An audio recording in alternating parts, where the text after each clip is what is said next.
меняется, ничего не меняется, человек не меняется.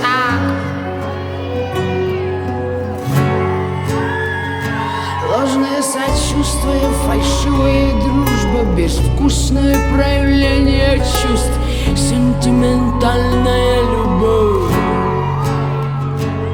Заявляют, что нечестность сейчас стоит выше совести.